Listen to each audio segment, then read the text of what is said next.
আজি আমাৰ সন্মুখত বন সুৰক্ষা বাহিনী দেখিছোঁ। এই বন সুৰক্ষা বাহিনীত অসমৰ জাতি আৰু জনগোষ্ঠীৰ প্ৰতিফলনো আমি দেখা পাম। অকল স্বচ্ছ নিযুক্তিয়ে নহয়, এই নিযুক্তিক যদি আমি আৰু ভিতৰলৈ গৈ চাওঁ, অসমৰ প্ৰতিটো অঞ্চল, প্ৰতিটো জাতি আৰু প্ৰতিটো ধৰ্মৰ আমি ইয়াত এক সমাহিত স্বৰূপ দেখা পাম।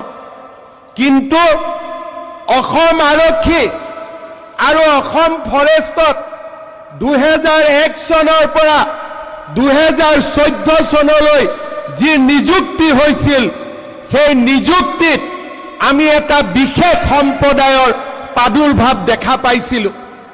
30%, 35% যুৱক যুৱতী এটা বিশেষ সম্প্ৰদায়ৰ লোকৰ বাবে মুকলি কৰি দিয়া হৈছিল। কিন্তু তাৰ বিপৰীতে আজিৰ এই বন সুৰক্ষা বাহিনীৰ এই নতুন বেটেলিয়নত আমি হিন্দুও দেখা পাম, মুছলমানো দেখা পাম, খ্ৰীষ্টিয়ানো দেখা পাম, প্ৰতিটো জাতি জনজাতিৰ লোক দেখা পাম। এখন বৃহত্তৰ অসমৰ আমি প্ৰতিবিম্ব ইয়াতেই দেখা পাম। অসমৰ ভৱিষ্যতৰ সুৰক্ষা, বন সম্পদৰ সুৰক্ষা আৰু স্বচ্ছ আৰু নিকা নিযুক্তিৰ এই নতুন দিগন্ত আজি আমি আৰম্ভ কৰিবলৈ পাই অসমৰ জাতি মাটি আৰু ভেটি সুৰক্ষা কৰাৰ দিশত আৰু এক প্ৰচণ্ড অগ্ৰগামী খোজ আমি পেলাবলৈ সক্ষম হৈছোঁ। বৰ্তমানো অসম আৰক্ষীৰ নতুন নিযুক্তি প্ৰক্ৰিয়া আৰম্ভ হৈছে। ৰাতিপুৱা যদি আমি টোপনিৰ পৰা উঠোঁ, 4টাৰ পৰা 7টা বজালৈ গাঁৱে ভূঞে খেলপথাৰসমূহত ডেকা ল'ৰাসকলক দৌৰি থকা দেখা পাম। কাৰো মনত চিন্তা নাই যে কাৰোবাক টকা দিব লাগিব, কাৰো মনত চিন্তা নাই যে কাৰোবাক পইচা দিব লাগিব। মাত্ৰ ভাল কৰি দৌৰিব লাগিব, ভাল কৰি পৰীক্ষা দিব লাগিব।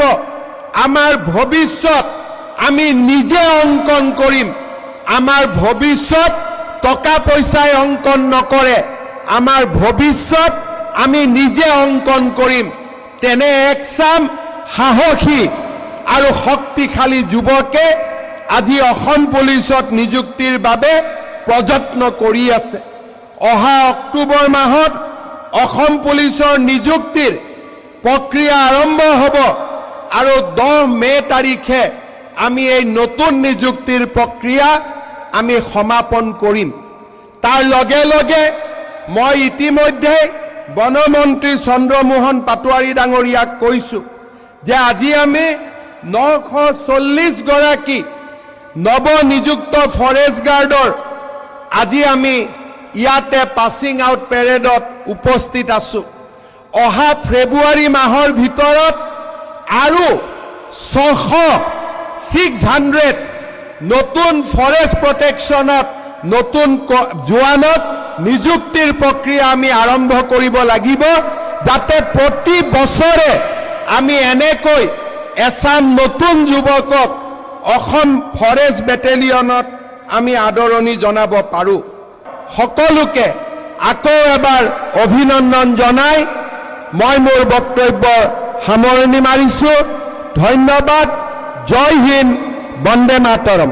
বন্ধু বান্ধৱীসকল, ভিডিঅ'টি চাই কেনে পালে জনাব, আৰু যদি ভিডিঅ'টি চাই ভাল লাগিল আৰু ভিডিঅ'টি আপোনাক অকণমান হ'লেও সহায় কৰিছে তে লাইক আৰু শ্বেয়াৰ কৰি দিব, আৰু এনে কিছু নতুন নতুন চাকৰিৰ বিষয়ে জানিবলৈ মোৰ লগত জড়িত হৈ থাকিব আৰু মোৰ চেনেলটিক ছাবস্ক্ৰাইব কৰি ল'ব। এনে কিছু নতুন নতুন চাকৰিৰ বিষয় লৈ পুনৰ এটি নতুন ভিডিঅ'ত লগ পোৱাৰ আশাৰে ধন্যবাদ।